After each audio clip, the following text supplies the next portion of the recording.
The betrayal of trust, Kier Starmer's unprecedented moves revealed. In a political landscape already fraught with tension, the shocking revelations about Kier Starmer's actions have sent shockwaves through the nation. Nigel Farage's suspicions have proven true. Starmer's maneuvers are a betrayal of the democratic ideals that many believed he stood for. This is not just a political scandal, it is a moment that could redefine the future of British politics, one that demands urgent scrutiny and action from the electorate. Critics argue that Starmer's recent decisions reflect a profound disconnect from the very voters who once rallied behind him. Once hailed as a powerful defender of the Labour Party's traditional values, he now faces accusations of subverting those principles for personal gain. Farage, a controversial figure in his own right, has long warned that Starmer's ambitions could lead to an unprecedented shift in the political balance, one that many fear may tilt in favor of a more authoritarian regime. The stakes have never been higher, and the implications are as serious as they are unsettling. The backdrop to this unfolding drama is the ongoing fallout from Brexit, a watershed moment that defined a generation.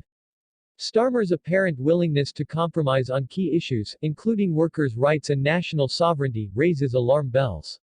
In a country that voted decisively to reclaim its independence, such actions could be perceived as a betrayal of the democratic process itself. The British people will not forgive leaders who disregard their voices, and Starmer's maneuvers could ignite a backlash that reverberates through the political arena for years to come. Historical parallels are rife. The struggle between the Labour Party and the Conservatives has always been a fight for the soul of Britain. In the past, leaders like Tony Blair navigated similar treacherous waters, but Starmer's approach appears more calculated, more sinister. Analysts warn that if he continues down this path, he risks alienating not only the party's base but also the broader electorate that yearns for authentic representation. This is not merely a question of policy, it is a fight for trust, integrity, and the very essence of democracy. Public figures from across the political spectrum have begun to weigh in. Many fear that Starmer's actions could lead to a new era of influence for those who seek to undermine democratic norms. Critics argue that his recent political calculations are reminiscent of the opportunism that has plagued past administrations. With each decision, Starmer inches closer to a precipice from which there may be no return. The country stands at a crossroads, with the potential for profound consequences that could shape future elections and the political landscape for generations. What happens next is critical. The Labour Party, once a beacon of hope for working-class voters, risks becoming a shadow of its former self under Starmer's leadership. Many are left wondering, will this be a turning point that galvanizes a new wave of political activism, or will it further entrench the divisions that have plagued the nation?